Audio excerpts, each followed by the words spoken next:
Ni hao, 我叫 Stephanie. Okay, so I have this new method that I want to try out. It's not a new method, this new sequence of reading, studying that I want to try out. And I have to say, before I do that, I really appreciate you guys' comments. I got some really interesting comments on my last reading video, both the emotional one and the tasks one. There was a part 1, part 2, and I really appreciate it. You guys really pushed me to think even more about what the problem was. And I do agree that I think it's a vocabulary issue mostly, but I'd already decided to incorporate more writing too to help me with the recall for the words that are similar to each other. So there's some things that are changing. But I sat down and made a list yesterday because I make lists, and what I wanted to do was have different amounts of things and different quantifiable tasks I could do on days that I'm working and days that I'm not working. I'm working about half the week right now. Yeah, I'll just say that. I'm working about half the week, so half the week I'm not. So it's split up. I could say 3 days of this and 3 days of that, and 1 day to rest, which I'll probably do some anyway, but just definitely 3 days of this and 3 days of that. So I broke it down into vocab, listening, writing, reading, and tutor with the giant question mark as always, because I'm still not sure I'm at the point where I know what to ask or what to get help on. But that's just my own input level. I know a lot of people start with tutors at the beginning. It's just not really where I feel comfortable yet. So anyway, so vocab is, as you can guess, vocab is with, there we go, my cards. Listening is 1 exercise with about 5 questions, but mostly focusing on the transcript. And then on non-work days, I will match them up to the grammar points in the book as well. On work days, I won't be doing that. I'll just be reading along, doing the sound chunking that I showed in a previous video, and I'll be making those underlines. And I'll probably be trying to shadow, trying to say it as they say it, but again, the speed is a little fast for me. For writing, I'm going to, on non-work days, I'm going to take a word or two that trips me up, and I'm going to practice. I don't have my book here, but I have a writing book with the little squares to help you write them correctly. So I'm going to take 1 or 2 of those for now. Again, just starting off with how many. So I'll take 1 or 2 of the ones I don't know, and I will write them. And hopefully that will help me write them. That's on non-work days. Actually, on non-work days, I'll probably take more than 2, and then on work days, I'll probably only take 2. Because on work days, I'm aiming for an hour, and I think I have about an hour and a half already incorporated in there, so I have to reduce it for work days, just to make it realistic and doable. So if I do 3 non-work days, that's 1, 2, 3, 4, 5, 6 hours, and 3 work days, that's 3 hours, that's 9 hours a week. That feels productive to me, especially if what I'm doing is cementing the information in my head.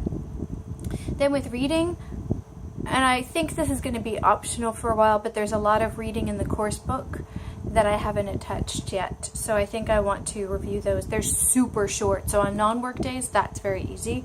On work days, maybe.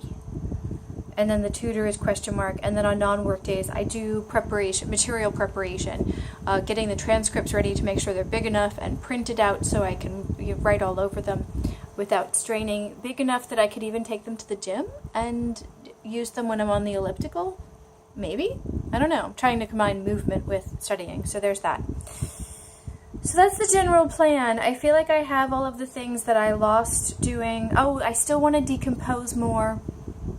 I might have to include that in the vocab section. On non-work days, sit down and actually dig into the new words and dig into their components, because that part's fun and it helps me remember what they mean.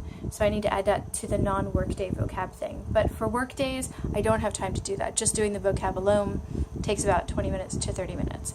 So I want to try out a full-on I want to try a full-on non-work day one and see how long it takes.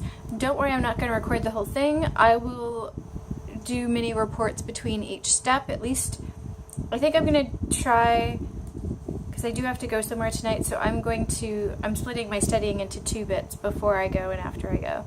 So, and I'm going to the gym, and then I'm going to watch a World Cup game tonight, but I'm not going to get ahead of myself. That's later tonight, and I'm not studying after that. Heck no. Which one is it? It's Mexico and Brazil, I believe. So we'll see what happens with that. It should be a good game. Although my husband says that the France-Argentina one was probably the game of the season, and I'm not super happy because I missed that. Anyway, I got sidetracked. So I'm going to do vocab, listening, and writing. All in this video. Not in the video, but I'll report back after each round and let you know how it went and how long it is. So I'm going to go grab my timer. I'm going to write down that information about decomposition because I forgot about that. And then I'm going to start. And between each section, I will report back to you on how it goes and how long it goes and if this is a doable plan for the next few weeks. Okay, I'll see you soon. Okay, so I did the matching flashcard, which is now level 1, and today in my Lightner box I had level 3, which had that many plus a quarter more that moved up to level 4. So in total, the new stuff, level 1 was 13 minutes because it was a lot of new vocabulary that I had to match, so I really wanted to stare at the characters and to think about what they might be and which one they might connect to. So that took me 13 minutes, level 3 took me 5 minutes. So in total, it was about 18 minutes. Not bad. That's actually, I went a little fast because there were, like the new ones, although I did slow down a little bit, I couldn't really think about them too much. I mostly had to guess and then check. So that is, it feels slow because it's new, but it's actually faster because I'm not trying to reach into the depths of my brain because I don't have anything connected to yet because they're new.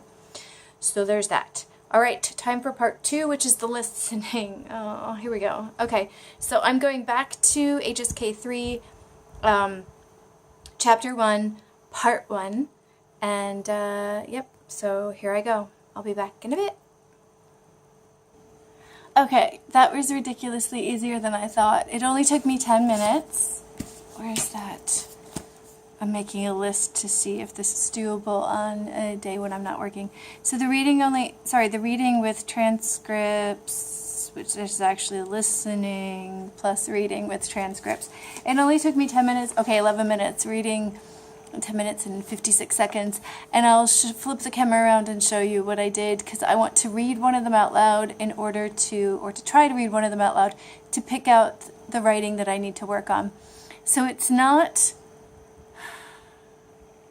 trying to figure out what I'm trying to do with the writing. I'm trying to cement the long-term memory, or I'm trying to learn them the first time. Let's just go with either one of those.